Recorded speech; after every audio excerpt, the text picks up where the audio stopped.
Hello, everyone, and welcome back to Om Shanti Healing's podcast, The Spiritual Connection.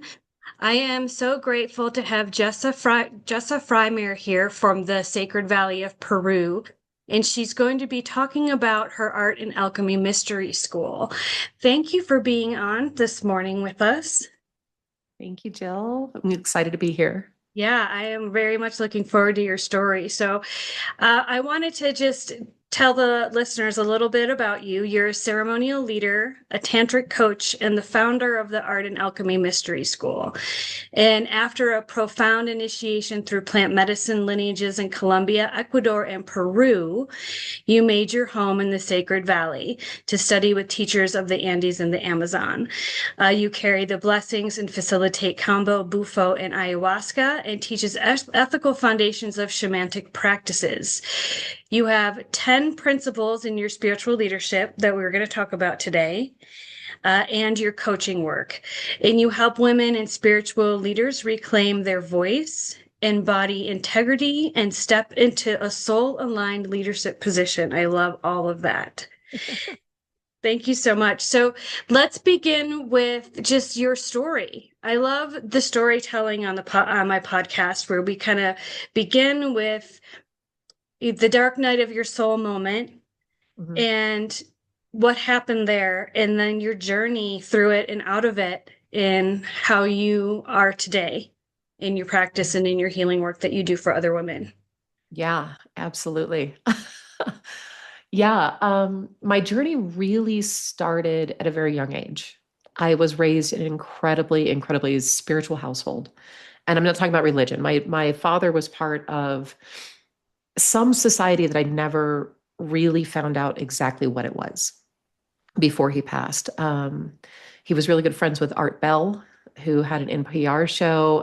There was all sorts of stuff going on in the background. And I was raised attending the Ostara Church in California, which is a meditative church that's led by a psychic medium, and my dad calls it, I received a zap, but a third eye activation around the age of 7 or 8.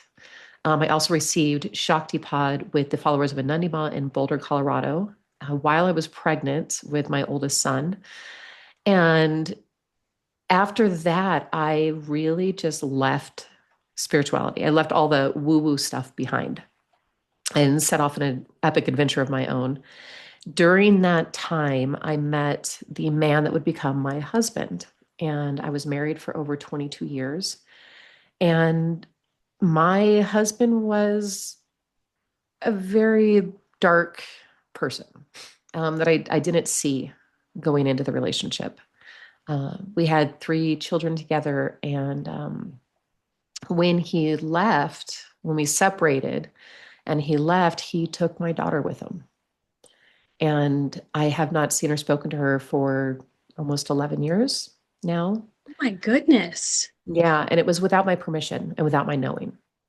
Do And you he left know behind. where they are or if she's He okay? covered. What is I know that she's okay now. She is almost 23 years old at this point. But yeah, he got remarried and he fled the country and left his 2 boys behind without even saying goodbye. And this was really the catalyst that put me into this place of not being able to surface from grief. As much as I tried to combat him leaving before he left, I contacted many lawyers. I contacted the security department at the college that he worked at in Austin, Texas. I contacted TSA. I contacted just numerous amounts of people, Child Protective Services, and there was nothing that could be done because they couldn't find her. So essentially, my daughter was kidnapped. Um, and he, like I said, he left behind his 2 boys. He didn't say goodbye. Never saw him again. And it was during this time I was living in New Orleans, Louisiana, which has been home for on and off for 30 years. And I was there for 15 years solid before I left the south of Louisiana. But I was living with my youngest son. He was the only one still at home. And I got to this place where I couldn't function. And in New Orleans, there's this other thing about New Orleans too, that as much celebration and ritual and culture and history and music and food and like this beautiful culture that people come into to experience and to visit, there's also an incredibly dark side to New Orleans. I mean, you've got the voodoo, you've got a lot of ritual, a lot of tribal rites that are happening behind the scenes, but there's also a culture there that is not just accepted, but expected, with alcoholism, with drugs, with partying. And there's a very violent culture as well. And during that same year that my daughter was taken from my life, I had 7 friends that passed within a 4-month period. And 4 of those were murders. My And gosh, in New Orleans. in New Orleans. Yep. And then there was one of my friends that got struck by lightning at a festival and passed. Another friend that was, he passed from cancer. And then from there was a couple of suicides. I mean, it was just this astronomical amount of grief that came into my life very suddenly. And I had no idea how to get out of it, how to rise above it. And I was making shoes at the time. I had a cleaning company, cleaning business. So I was cleaning houses and cleaning businesses and also making bespoke leather shoes. And I remember sitting in my shop one night, realizing that let me back up a little bit. I was at a friend's memorial that I had helped to host. And his family was in town. We had a really beautiful celebration of life for him. Got to connect with his family, got to connect the community of New Orleans to his family. And I went home and I was sitting on my porch and I realized that in all of the planning of my friend's memorial service, that I didn't realize the day it was scheduled on was the day that I knew my daughter was scheduled to touch down in Italy. And she was gone. And I went to my shop, my shoe shop, and I remember sitting there and I remember there was just this so much pain that I started writing letters. I started writing letters of goodbye to the people in my community, the people in my life, to my children, and had every intention of not staying present in this realm, in this life anymore. And there was a point where I was sitting there alone and something just came over me. There was some really tiny amount of hope and remembrance and connection and love. And I took myself home and I laid on my couch for about a year. And, looking back at that time, I can barely remember how I paid my bills. I can barely remember how I got my son to school. And there was a day that my youngest son, walked into the room and he said, "Hey, I need you." And I don't remember if it was like, "I need you to help me with my homework. I need you to fix dinner. I need you to help me walk the dog." I don't remember the context of which he said, "I need you." But the words, "I need you," they stuck deeply. And that was the moment that I decided to get up. And at first, I had no idea what to do. And I also had no perspective on what it was that I was healing from or like what had dragged me down so deep. Because I'd always been one of those people that was able to keep their head above water no matter how difficult things got. I always had a positive outlook on life, a good perspective. And this was it. This was farther than I'd ever been into the depths of the shadow of my own darkness. And from that point, I went to a doctor and we tried a antidepressant. I was on it for a week and it was not working. I did not feel good. Physically, I was drained. Mentally, I was foggy. Emotionally, I couldn't, really discern what emotion was moving through me at any point in time. So we tried a very low dose of Prozac, and I was on that for a month. And towards the end of that, I had a friend of mine in the New Orleans area that came to me and asked me to help him make a costume for a huge, very well-known Mardi Gras party called Mom's Ball.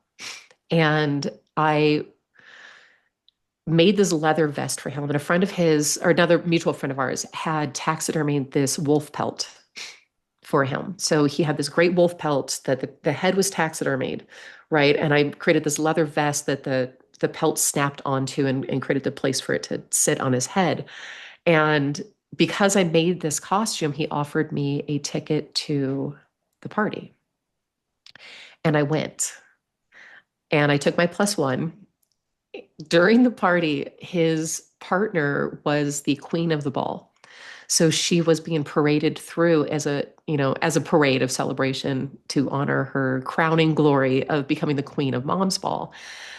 And the parade got stuck in the crowd.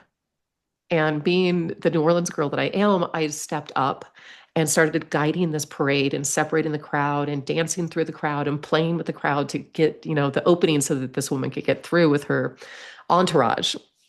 And at the end of the parade, there was one of her people that came up to me and said, "Thank you so much for your help. That was immensely helpful. We were so grateful for you." And he put 4 hits of acid in my hand. And I remember looking around this party and I had my plus one with me. And I was like, okay, well, this changes the night. So I guess we are going to be having a different type of night. And we started wandering around this party. Now, and this party is immense. There's like 4 different warehouses with different types of music. You've got like hip hop in one tent. You've got trance in one tent. You've got live jazz in another tent. So we were walking around this party and we kept stopping in the same location. And he kept saying, "Let's go inside of the tent to eat our acid." And I would look around and there was literally no tent like that I could see. And I would look at him and I would say, "You're crazy. There is no tent. I don't know what you're talking about." He's like, "It's right there." And we walked around 3 times and ended up at the exact same location. And finally, I looked up and about 30 feet in front of me was this large bell tent. And I was like, "Hey, let's go in there." And he goes, "Oh, you mean the tent?" And I was like, "Yeah, I guess that is a tent." And so we go into the tent and we sit down. And immediately there's a very small crowd of people in there. And immediately this very tall man with long white hair walks up to me with a abalone shell with sage burning in it. And he looks at me and he goes, "Can I offer you a smudging?" And my first thought was like, "Oh, it's that kind of tent. Darn it. This is not a place to eat my drugs." And I was like, yeah, yeah, whatever. And I sat there for a while, kind of, taking in this crowd that I was surrounded by. And I noticed this woman sitting to my right and a man sitting to her right. And she was very small, very long blonde hair. And she was wearing this woven poncho with all sorts of crazy symbols on it. And the little man was wearing his crazy symbol poncho as well. And she looked at me straight in the eye. And we just had like this weird moment together. And the little man sitting next to her offered me something. And I look at him and I was like, "I have no idea what this is." And he repeats it and he says, "Mambe Ambil." And I was like, I don't know what this is. And he goes, "Mambe and Ambil." And he opens this little canister of black sludge, which is Ambil. And he hands it to me and he says, "You put your pinky in here and you rub it on your gums. And then you take this green powder, which was the Mambe, and you take a scoop and you put it underneath your tongue and you allow it to dissolve." So I do this, and the black tar was really, really bitter and salty. And I put this green powder under my tongue, and immediately my mouth just explodes in dryness. And I have no idea what this stuff is that I just engaged with. And the woman hands me a bottle of water and in a very broken English says, "Drink, drink." So I take this bottle and I chug it. And the whole time I'm chugging this water, she's like, okay. And so I'd Oh. swallow all this stuff down. And she just like watches me for a couple of minutes. And the guy says, "How do you feel?" And I looked at him and I checked in. And I think it was probably the first time that I checked in with my body for a long, long time. And I said, "Well, I feel like I'm inside of my body." And he said, "What do you mean?" I said, "Well, I feel like I've been living out here in this perimeter for many years. And right now I feel like I'm inside of my body." And he said, "Well, how does it feel?" And I said, "Well, it feels like shit." I said, I feel like I've got this dark cavern seated right around my heart that goes behind my ribs up to the back of my throat. And the woman looked at me and she said, can I do a tobacco clearing on you? And I was like, a what? And she goes, a tobacco clearing. And I said, what? And she just turns to me and faces me towards her, has me put my hands up on my knees, face palm up, closed down my eyes. And she took what I thought at the time was a corn husk and starts beating me with this corn husk and blowing cigar smoke on me and chanting. And I could hear her chanting in Spanish. And inside, I could hear her asking me, repeating the same question. And the question was, who caused you this much pain? And when she finished with her chanting, I opened my eyes and I said, her name is Zara. And she goes, oh, hi, Zara. My name is Maria. Nice to meet you. And I said, no, no, no, no, no. Her name is Zara. My name is Jessa. And she goes, oh, Zara Pita, your daughter. And I'd never mentioned my daughter's name. And I looked at her just stunned. And I had committed to wearing my daughter's charm bracelet that I created when she was an infant on my wrist during the festival of Mardi Gras. And she grabbed my wrist and she unhooked the bracelet. And I sat there in protest, just like, what are you doing? And she's like, shh, shh, shh, shh. And she took the bracelet and she put it on my left hand. And she said, you wear it here on the feminine side, close to your heart. And I was like, okay, lady, this is getting weirder and weirder by the moment. And she hands me this really scrappy looking tiny notebook and a pen. And she said, Jessa, I can heal you. Let me heal you. And she said, give me your email address. So I take this little scrappy notebook and I write down my email address and hand it back to her, not thinking anything else of it. I leave the tent. I take my acid. I dance all night. And Mardi Gras season, for listeners that don't know, Mardi Gras season is usually about 4 to 8 weeks long. So it is preparation and it is balls and it is celebrations and leading up to the ritual on Mardi Gras Day, which is a huge release of that which plagues you, which grieves you, for those that you've lost. And from that moment at that ball until Mardi Gras Day, I could no longer drink alcohol. And I remember trying. I remember going to the bar and like ordering a beer and taking one sip of it and immediately throwing up and thinking like, oh, I've had too much. I need to stop. But this continued and persisted through the rest of Mardi Gras season. And I would find myself at a parade with a open beer in hand. And suddenly I'd realized the beer was warm and it had been open. And it was flat. And I would throw it down or throw it away and get a new one. And I never had another sip of alcohol throughout the entire Interesting. season. Do you Mhm. think that had to do with the ritual this Yeah, woman absolutely. It had to do performed with for the you? mommy Like Annabelle. the detoxing of your Hmm. system? Yeah, yeah. So mommy Annabelle, let me go back there for a second. What it is Ambil is a tobacco paste that is brewed down to a very, very high concentration. And it's actually Ambura is the official name of the paste. But then you mix that with things like, fig or there's different components that different communities or tribes will put into the ambura to make it into ambil. And they also add salt, which attracts the moisture. But tobacco is in the relation of the grandfather. So it opens up your line to your ancestors, right? And the mambe is coca leaf that has been roasted and ground. And there's a couple, well, usually what we call, I don't think of it in Spanish, biocarbonate. Uh, that's added into it so it absorbs better into your mouth. And when you do this mommy and Bailey, usually what you do is you allow your saliva to swallow down the paste that it creates inside of your mouth very, very slowly. And what it does is it connects you both to your ancestors, both to your deepest knowing and to your deepest truth. Because that's what coca does. It opens up the language center within our throat so we can speak without ego. We can speak from truth. Right. So it was plant medicine. And I hadn't realized at the time that I had ingested this plant medicine in a very non-traditional way. Um, Did anything else come up besides the root of your pain being your daughter leaving?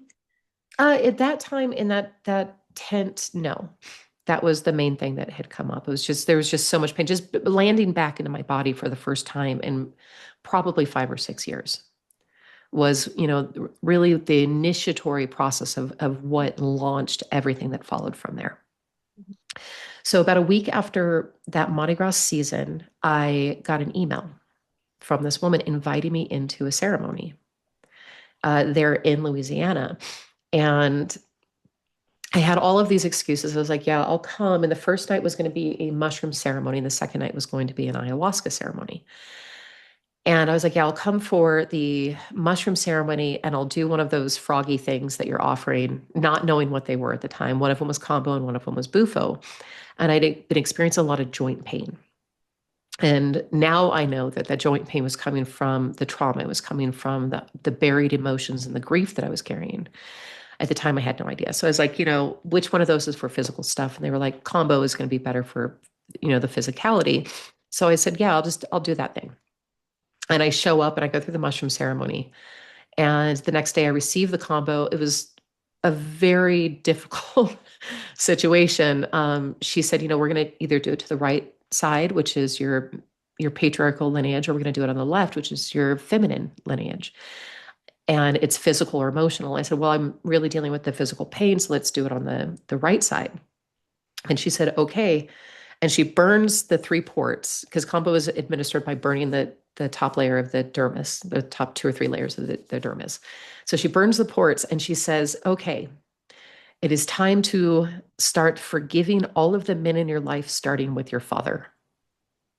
And she applies the medicine. And the way that she served the medicine is she wanted you to drink a lot of water before and a lot of water during the process.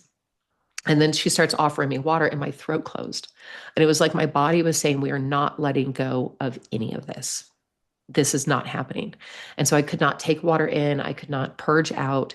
I ended up passing out and they kind of just laid me down in the middle of this field and let me be there for several hours. I woke up in the middle of like the midday sun, went back to my bed within the place where we were staying and slept for 5 hours. And I remember I would have these sensations of like icicles within my body, that it felt like it was growing these icicles that were piercing through my skin. And I would wake up freezing and I would go to the bathroom and was just emptying liquid out of my body. It was just urinating a lot. It felt like gallons and gallons. And I would get warm again, go back to bed. And this happened a few times, but it was my body's way of processing what I would not permit it to release. And I prepared to leave. And they said, well, where are you going? I said, well, I've been on Prozac for a month. I can't sit with ayahuasca because it's contraindicated. They're like, no, we gave you some stuff last night. We gave you some Syrian rue and watched for signs of serotonin toxicity, and you exhibited no signs. You're on an extremely low dose. You haven't been on it for the last 4 days. We think you can sit for tonight with ayahuasca. And my initial response was, no. Nope, you're trying to kill me. This isn't happening. I'm not going to do it. And I can't afford it. And they said, well, we didn't ask you to pay us. We just asked you to stay. So eventually I decided to stay. And I sat through my first ceremony. And it was interesting because I think when we go into any type of plant medicine work and we have expectations on what it's going to look like, what it's going to feel like, or what it's going to be like, we inhibit our ability to drop into the space that is being offered. Right. So I received the medicine. I was unable to keep it down for very long. And I was like, oh, this isn't effective. And I recognized I was having strange, what I thought were dreams, but not really able to connect deeply. And then the woman says, she says, oh, it's Yoposito time. And I get up and I, go to the altar. I'm like, since I'm here, I'm just going to do it all. And she has this mountain of powder dust in her hand and a tepe, which is a long pipe that the medicine is blown through. And she looks at me puzzled and she says, you, Yopo? And I was like, yeah, why not? And she's like, okay. And she puts it in my nostril and she blows. And she Up your loads it up nose. again. Yeah, it goes into your nostril and they Okay. blow. So the powder goes in. And immediately I felt this, or I tasted what tasted like roasted hazelnuts, is the best way to describe it. And she does the other side and she's like, okay, enjoy. And I go and I sit down in my spot across the fire from her and she's watching me really intensely. And suddenly my body starts to convulse. I'm about to purge. And she just looks at me and she points to the purge holes because she had purge holes dug into the earth. And I go to the purge hole and I purged for probably an hour, just drinking water and purging, drinking water and purging. And during this process of this purging, my grandmother, who had passed like 15 years prior, came and sat behind me. And I had a conversation with her. And then then I purged more. And a few moments later, my mother, who had passed a few years prior, came and sat in front of me. And I looked at her eye to eye and had a conversation with her. And the purging continued. Um, and I left the purge hole at one point and ended up back there. And there was something that was trying to move through me. And I ended up howling. I ended up wailing and screaming and just releasing this grief that I had been carrying for so long and left it there in the earth. And it was after that that I ended up back in ceremony with her a week later. And I ended up in ceremony again with her a week after that. And it was at that third ceremony that she came to me and she said, I'm going to serve you rape, which is another powder, tobacco-based powder that gets blown in your nose, and sananga at the same time. And sananga is an eye drop that decalcifies your pineal gland and also opens up your vision. And neither one of them were pleasant. And she said, I'm going to do it at the same time. And I was like, no way. And she said, yes. She said, do you know why I do this? And I sarcastically said, because you love me. And she goes, no, it's because I have seen you working with the medicine very soon. And I said, no, there's no way. This is too big. It's bigger than me. I am not here to do this in this lifetime. And she said, I had a vision of you many years ago and I've been waiting for you to arrive. And I was like, okay. And so she serves me this medicine and she explained that the medicine of Sananga is a water medicine, where the medicine of Rape is a fire medicine. And the recipe for all of creation is fire and water. So I received this medicine, and throughout that week, I started having dreams. I started having dreams of remembrance. I started having dreams of me being in ceremony in very traditionally tribal ways. In past lives, past remembrance, like who's to say exactly what it was? But I started also having prophetic dreams of seeing myself in the future in situations with participants behind the altar. And she came back through town and I said, what did you mean when you told me that you saw me working with the medicine soon? And she said, I have seen it. I have seen you. Like I said, I've been waiting for you to arrive. And I asked her, I said, will you teach me? And her immediate response was, I do not take on students. And for you, yes. And this was on a Tuesday, and she said, we leave Thursday. And that weekend, I started traveling with her. And we did ceremonies every weekend for a year. And every weekend, I was receiving the medicine, working alongside of her, learning her traditional ways from Colombia, learning the songs, learning the interactions with the participants, learning the intake, learning the integration process, learning just everything that it took in order to hold the space behind the altar. And it was within that year that there were certain things in the practices of her, mostly in her relationship, that were not within alignment. They were not within integrity. And I decided to leave the apprenticeship with her. And the day that I decided to leave that apprenticeship was the day that I met Taita Alejandro in Ecuador. And Taita Alejandro is also of the Colombian lineage. He's from the Putumayo in Colombia. He is 8 or 9 generations deep with plant medicine work. And he invited me to Ecuador to learn how to make the medicines and how to hold this space. And the thing with Taita is that when I went to work with him, the first year that I went, I took 15 other people down with me that were also interested in learning more deeply about plant medicine and the practices of ritual and ceremony.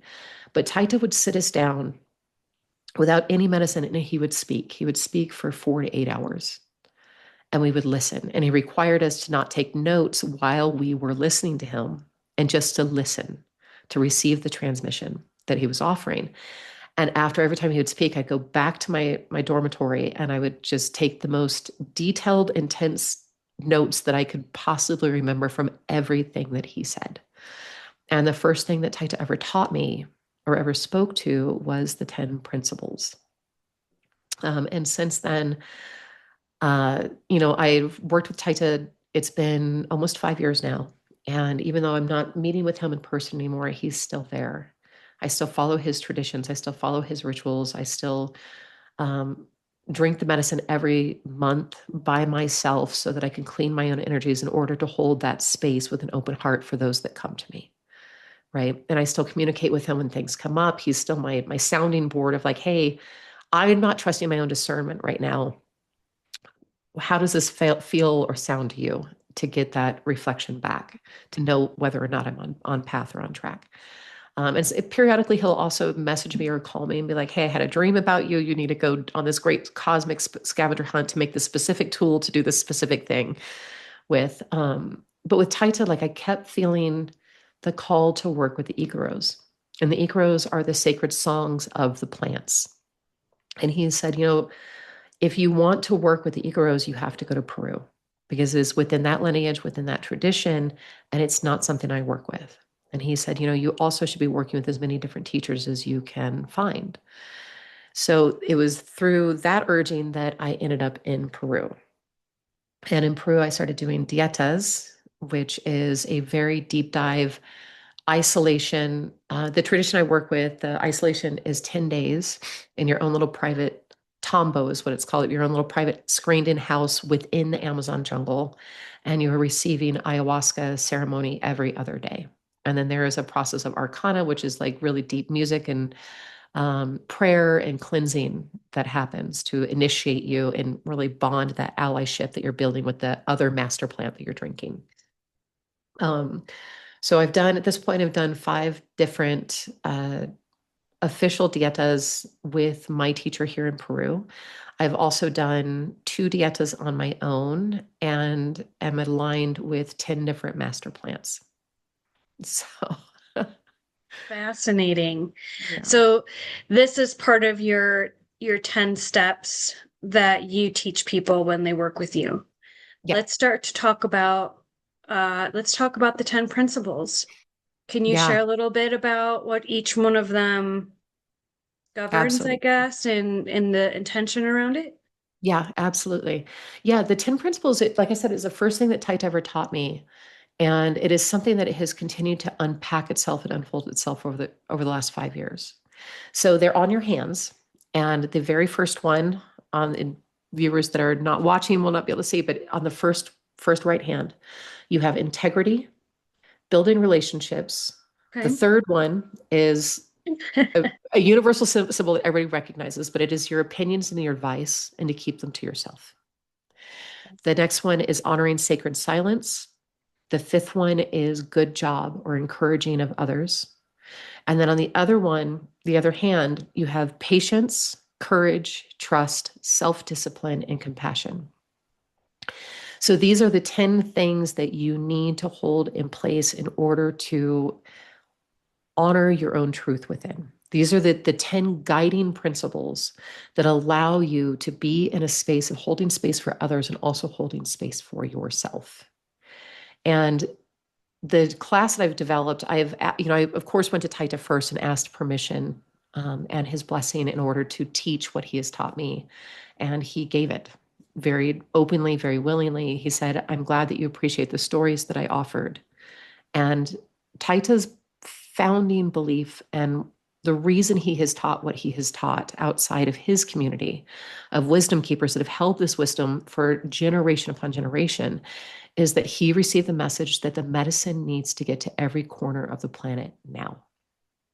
And when I say medicine, I'm not just talking about plant medicine. I'm talking about whatever it is, the truth that you hold within your heart that came here to actualize the most audacious dream within your soul contract. That is the medicine that you carry. And you might not be a shaman, you might not be a plant medicine facilitator, you might be a Reiki practitioner, a body worker, a singer, a drummer, a dancer, whatever it is that's going to awaken and alive in the heart of those that you are interacting with. That is the medicine that you carry. That is the Mm. medicine that is being asked and called upon to be awakened in this time with so much confrontation, right? It's such a time of conflict on our planet in every way you look, between brother and sister, human heart to human heart, and also within the environment and within the earth itself. It's just everything is in conflict right now. And the only way through this is to open ourselves into the truth that we carry and to allow our voices to become the echo of what is being spoken through us, right? Of that deeper truth. So Yeah. the 10 principles really offer you a way to align with that truth that you carry inside Mm. that is unquestionable and undeniable. The other thing that the principles, and the feedback I've had from the students I've had, is that the principles really are the ultimate way to integrate the work that you are doing. So how So do you apply the principles? Is there a ceremony for each one, or is it in, just a context that we study? How do you it's a go little about the both. process of initiating these 10 principles into someone's life to really unravel where Yeah. there may be sabotaging blocks or stress related decision making or fear based thinking? And how do you help people remove all of that to really be fully in themselves, That is in speaking and really, working and living and breathing from their heart and doing the right work that fills them up? yeah, that is an excellent, excellent question. A The couple way that questions, yeah, well, but we're gonna try and hit I'm them all. very curious as to the process of how this all works. Yeah. The class itself, the way that I've designed it is a 12-week course. So each week we are going through a principle, and it's a very, very deep dive. We have the opening ceremony and the closing ceremony. So there is ceremony and ritual involved. But each week there is a recorded class that is available online. And I teach my courses online. So there's a recorded class that is between 30 to, I think the longest one is about 55 minutes, with the transmission of like, this is what the principle is. This is the deeper knowledge and the deeper wisdom that is held within this. So, like, when we go into integrity, we're not just talking about the way that a lot of people look at integrity, we're talking about the deeper dive of integrity. So, we're really looking at accountability and responsibility, right? So it's future forward thinking. It's also being Mhm. account, like taking account of your actions that you've done in the past and how that interacts with how you're going to respond or react in any present moment.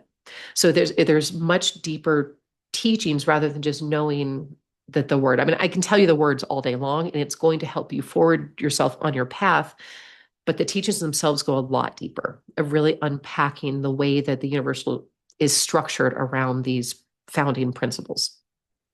Right. So there's an hour long or 30 to 60 minute, we'll say, teaching. There are journal prompts. So there are specific questions that I have crafted in order to draw out your interactions, your personal interactions to each of these principles, your personal relationship to each one of these. There's also, I was in the studio and recorded guided meditations for each one. So there is a 10 to 20-minute guided meditation that's going to take you down into the root of the shadow. And it's also going to help to open up that heart. I also, each week, you're also assigned a ritual. And each week, it goes deeper and deeper and deeper the farther you go into the course. There's rituals on, one of the rituals is making mead. There is a ritual using apples that is for protection. There is cord cutting ceremonies. There is ways to clear energy and initiate energy within yourself. And I also give you tools and practices where you can take these rituals and use them in women's circles. You can use them with your one-on-one clients. You can use them in blessing homes, so I try to make it as well-rounded as I can. So you're not just getting the information, but you're also learning how to take this information and turn it into medicine within your practice so that you can reach farther and farther into your community in a way that is really aligned with your truth and your voice, right? And then during the Lovely. live courses as well, I'm also on a call with my students, usually 90 minutes to 2 hours, where I just open it up to take questions.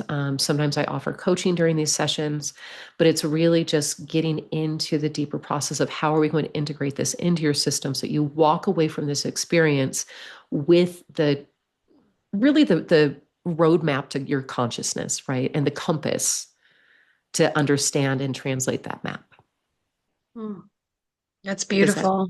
I love make that. Yeah, it sounds like something that a lot of us probably need right now, yeah. and just to be able to navigate, there's a lot of turbulence, as you had said, and a lot of indecision, I think, with some people on what to do next, Yeah. you know. So it's great to feel rooted in your truth, but sometimes it's hard to.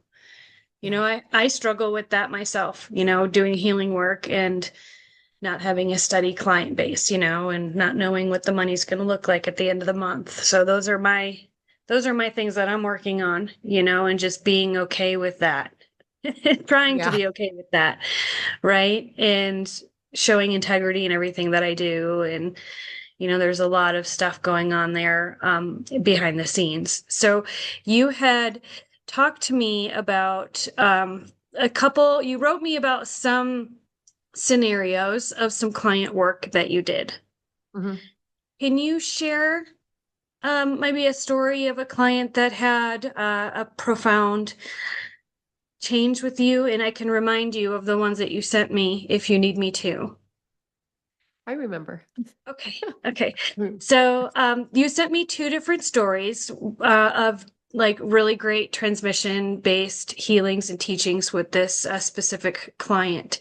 Share the story of the kind of beginning, the during, and the after of this client and the shifts that you saw in that person. Yeah, I think that the one that's popping out the most right now is because I sent you two testimonial stories about one of them Mhm. was for the 10 principles and one of them was about the coaching work that I do. Yes. Right. Yes. Vedic So astrology and yoga. This client was in for many yeah, years. yeah. Yes. So she is somebody that is doing the journey through the 10 principles with me.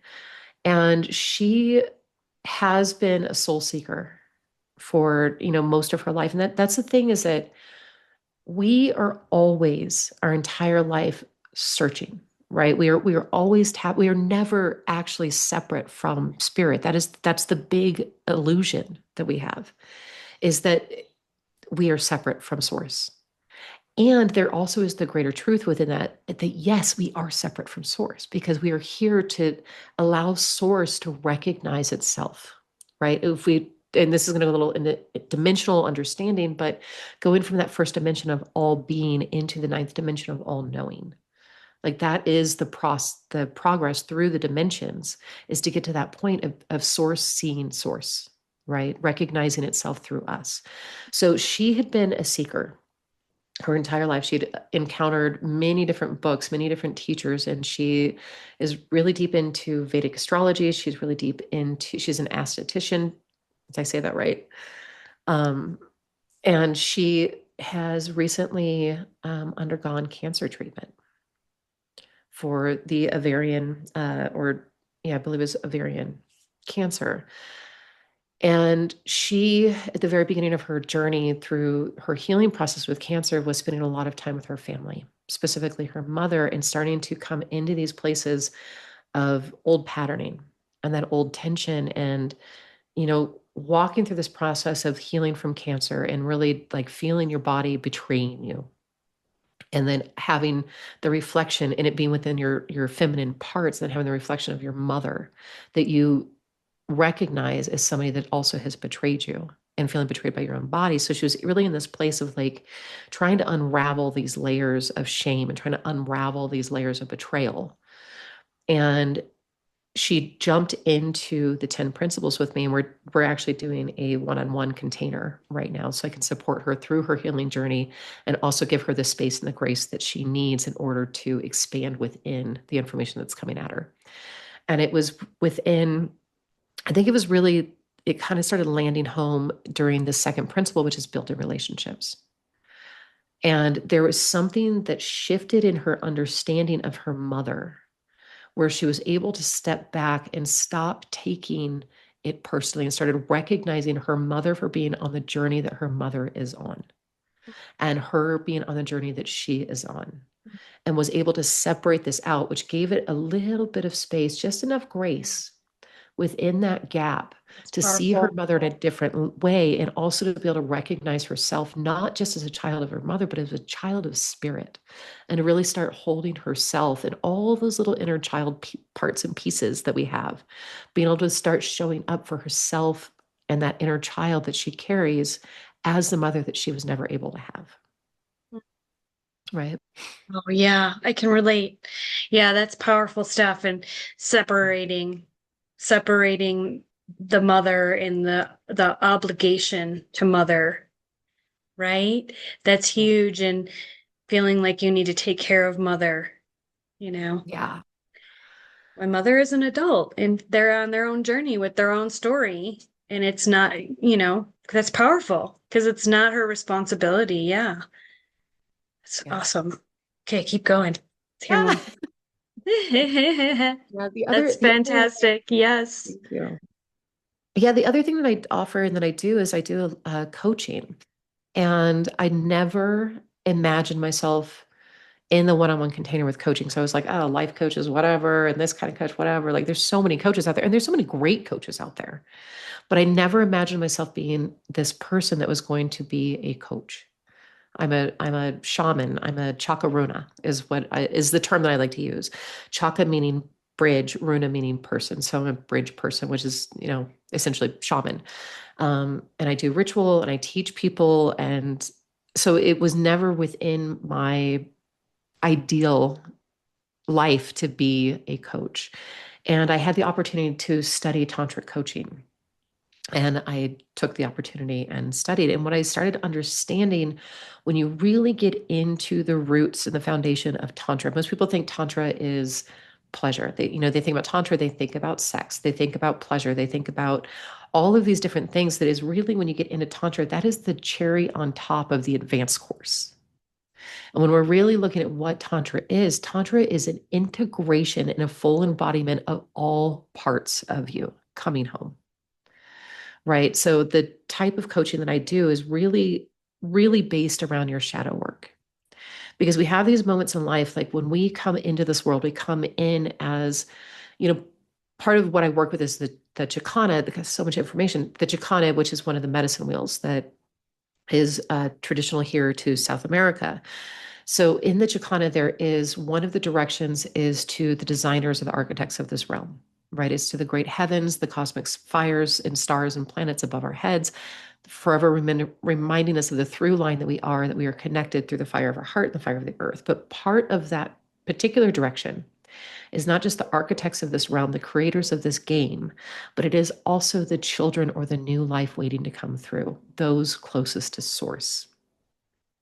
So when we come into this life, we come in with this great connection to this innocence, to this hope, to this light within. Um, and as we grow, things start to happen. And this is, when the ego starts to form, we start to build.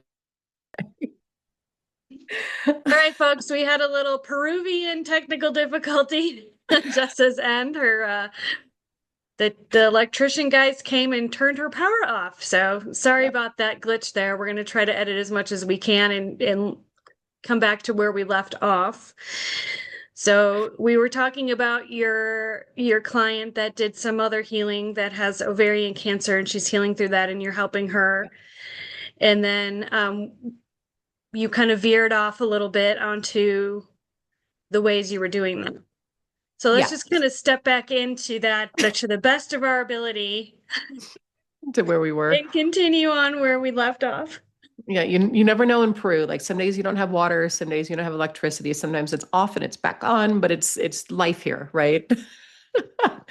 So yeah, I think what I had started talking about was my coaching and just jumping into this tantric coaching that I really didn't understand what it was at the time when I began it. So with this style of coaching, what happens is as we go through life, right?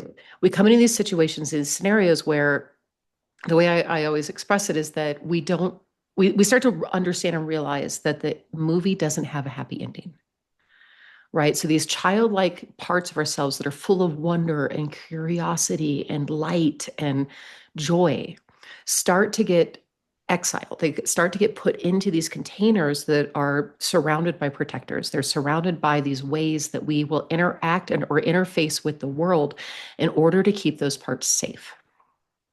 So the way that we go into this in these coaching sessions is we really come up with what is it your heart desires. So we tap in through your desire system. Like, and then building on that, the five senses reality. Like, what do you see when you have this desire present in your life through your imagination, right? What do you How do smell? you get into the heart's desire? Is there steps that you take kind of backwards? Yeah. Well, what we do is I start out by asking, like, what is it you desire in your life right now? Okay. What do you desire? And I don't want to share too much about this client, but there was something really big in her life that she wasn't willing to admit to herself about continuing her family, right? And so it's like, okay, well, if you continued your family, if you had children or another child, what would that bring present to your life? What would you be able to access if that was present? And it was a sense of adventure, a sense of wonder, a sense of joy, a sense of completion, right? So then we just keep going down the pathway of the desire until we get to that one thing that really is the soul's desire, your heart's desire. So, what is it that is behind you wanting a new house? Let's say a client came to me and they said, well, I want a new house. Well, it's like, why do you want a new house? What does that provide for you? And when we get to that point where they're saying safety and stability, that is the desire that we work with. So, what is underlying the spiritual thing that you desire? What is the underlying spiritual thing that is going to allow you to have this earthly thing? Or what is this earthly thing representing inside of your system that is going to allow you to access the highest points of yourself? And so, once we have that desire, then we drop into the five senses reality. So, once you have this stability, you have this safety, what do you look? What do you see around you? What do you hear around you? What do you smell? What do you taste? What do you feel? And the feeling is either internal or what do you feel on your skin? And it really allows you to open up into this place. It really hits into that parasympathetic nervous system, right? And then from there, it's starting to scan the body. Like, what is true in the body? Where is the resistance in the body? And then once we meet that resistance, most often, I would say, it's only the resistance that causes you not to find the part. But when we can break through that resistance, we get into uncovering what it is that the body is holding and what stories are there, what memories are there, what age of you or what other person has created this belief that you are inhibited from having these desires. And the thing with this type of coaching is that when you uncover these protector parts, it's not about exiling them because then you're just going to build more protectors, right? You're going to build more defenses to keep yourself safe.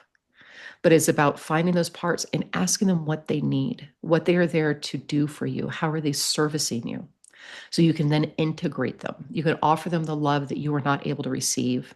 You can offer them the healing that you don't always have access to unless you're coming in through this back door, right? And then we find a part in the body that it wants to live in, whether it's the throat, it's the heart, it's, it could be the shoulder, it can be the pinky finger, and we offer it a home.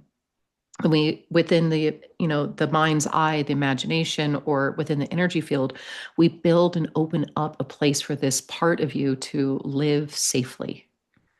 And so that it removes this out of the way so you can tap into that higher truth, that higher part of yourself that is more connected to spirit, right? So it's a full form of integration of really working with the body, the emotional body, the spiritual body, the mental body, to get them all in alignment so that you can have the cleanest path forward.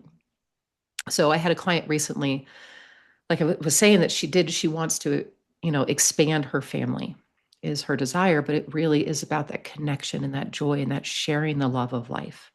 And she was able to tap into the body, drop down into the body and find this part of herself that, there's many exercises we use, but I had her project it onto a pillow that was sitting in front of her and have a conversation with it. And what she uncovered was that this part of herself was this part that it neglects. It's of the essence of neglecting itself. So it was the part of her that neglects her and that she has neglected. And she was able to sit with it and clean it up and brush its hair and really invite it back into her body to live in a safe space, which was within her throat.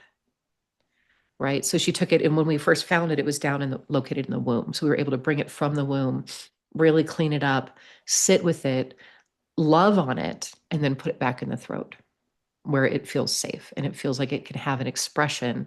So rather than neglecting herself in the future, she will be able to communicate her needs. Right. Interesting. Yeah, it's a fascinating way that the way that this coaching works, but I love it because it really is the same as ayahuasca. And there's a thing about the plant medicines. When you get into plant medicine work, you really are dealing with contracts, right? We have a soul contract. And even in the 10 principles, this is really what we're working with. We're working to uncover what your soul contract is, what is governing your heart. And we get into this in self-discipline, because to be a disciplined is to be a disciple of. So to know your heart's desire, what are you of service to in your heart? What is governing your heart, right? And then really getting into that soul contract of like, what did you come here to do? What audacious dream did your soul believe was possible to make heaven on earth? Right. So when we get into the desire system, we're really starting to uncover that which your heart longs for at its soul level. And what is coming into blocking that becoming a reality here in this plane, in this realm, in this dimension. And you get to these root issues and solutions through, do you do some sort of hypnosis or regression therapy kind of stuff to kind of get back into the root of all of these things? Or is it It just, is it through feels conversation? it's through guidance, and it's really through dropping. I mean, we do a lot of breath work, and a lot of the times the integration work is through breath work, and it's through energy work. But it's really going in, having that guide to tap into the body, like what is present in the body, because the body holds everything, right? So it's really dropping down in allowing the client, really allowing you to kind of lead the session. Like, I'm here to guide it. I'm here to just say, okay, well, I recognize this, so let's go deeper into that. Let's breathe into that. But it's really through the client that is pulling these things up, and their willingness to confront it, their willingness to have these conversations. Right. So it accesses the root without driving directly into the trauma.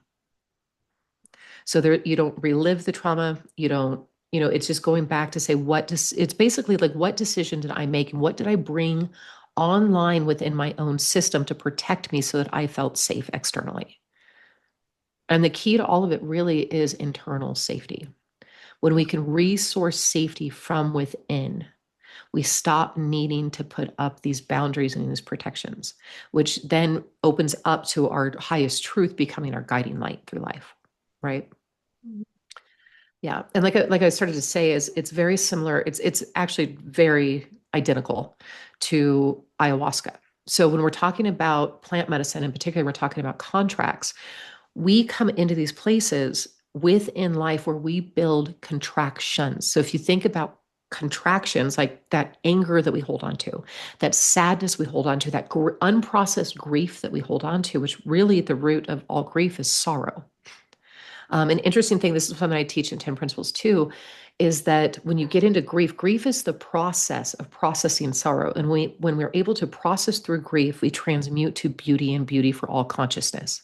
When we are unwilling or unable to process grief, we are in sorrow, and sorrow leads to addiction, because addiction is just teaching us to look at the sorrow, right? So the root cause of all addiction is sorrow. And we all have addictions. And I say addiction, people think about drugs, they think about alcohol, they think about these extreme situations. But it's really like we get addicted to bad relationships. We get addicted to pain. We get addicted to social media. We get addicted to resourcing outside of ourselves that which makes us feel okay or safe, right? So when we can really come into this place of looking at what it is that we're unwilling to process because, with our addictions or unable to process through our addictions, what sorrow is it? What separation from source is it that we are unwilling to look at, which really starts then getting into the root, right? So back to what I was saying about plant medicine and this coaching style. So the plants work with contracts. So what is the contraction? So when we hold on to the anger, it's a contract we have built with another person to feel a certain way. So we contract, right? And so what ayahuasca itself does is it is a flashlight in the darkness. She takes you in to show you what your contracts are, show you where you are contracted, where you hold anger, where you hold suffering, where you hold grief, where you hold sorrow. And she will illuminate it and then leave you with the homework. You always get homework anytime you do ayahuasca, but she'll leave you with the homework of like, you can either go choose to clean this up or continue to live with it. But just to acknowledge that it's there allows you to step into that sovereignty of being like, yeah, I'm really pissed at this person.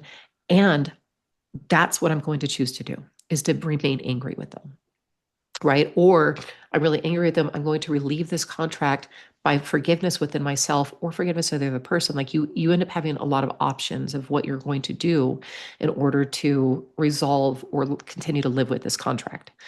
When you get into combo offers you the opportunity to purge and to annul the contract. And then when you get into bufo is a reinstatement of your original soul's contract. Right? So That you that really thing. have to do all three. You don't One, have to do all three. No. no. You don't Okay. have to do any. I mean, that's the thing with plant medicine, right? You don't have Right. to do any. Like if you want deep healing though, and if you want to remove Yeah. your crap, right? There's Yeah. stuff in the way, you want to be free of it. Yeah. It sounds like I, ayahuasca's a good first step. ayahuasca is my favorite. She really is my favorite. It Um, that is that's like how long does that ceremony last typically? it depends on who you're sitting with. But typically, like the medicine itself is about a 2 to 3 hour journey. And then there's oftentimes per cup. And so you're oftentimes offered another cup and another cup. Like in my ceremonies, I offer 3 cups. And the final cup is literally like 2 or 3 drops. It's a very, very minimal amount of medicine. And it's really just so you can, instead of purging, you're going to continue on that journey of receiving the downloads and receiving the light, right? Um, a lot of people, especially in the States, I found work with Bufo in a way that I don't feel is very supported in what it should be. When I first started working with Bufo, I was working with Bufo with my original teachers. So I was receiving Bufo quite frequently throughout that first year.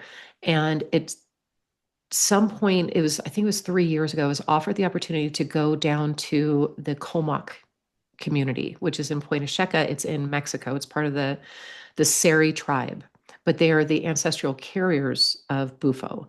And a lot of people think there's no ancestral carrier of Bufo, but this community of people have been working with their methods of connecting to the earth, of connecting to that particular medicine, connecting to the cactus. There's a lot of different ways, but they've held the wisdom and the lineage of the medicine wheel and the deeper understanding of the universal functioning, right? So they do have this knowledge and this wisdom that they are able to pass on through initiation. So when I started working with Bufo and I started understanding these contracts and how plant medicines work with contracts, what Bufo does is it reinstates your initial soul contract.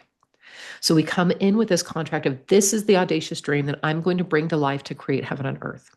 And then we get mixed up in humanity and we get really messy and we build contracts. Well, Bufo removes those contracts so that you can realign with your original soul's purpose. And I think a lot of people jump into serving Bufo because they believe that Bufo will heal you faster.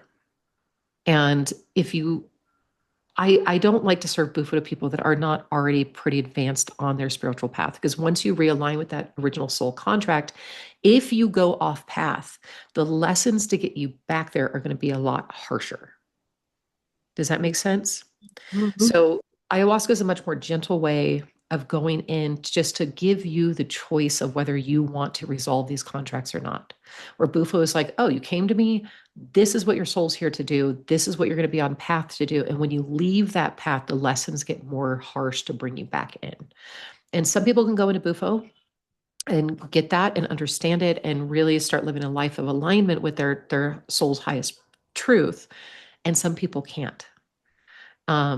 So it can get kind of messy. But I mean, niños, we call mushrooms Niños Santos, the saintly children, but the mushrooms are a really great way to start a journey with plant medicine, especially if you have a guide, but you can, do smaller amounts. You can do it, you know, a longer process with them.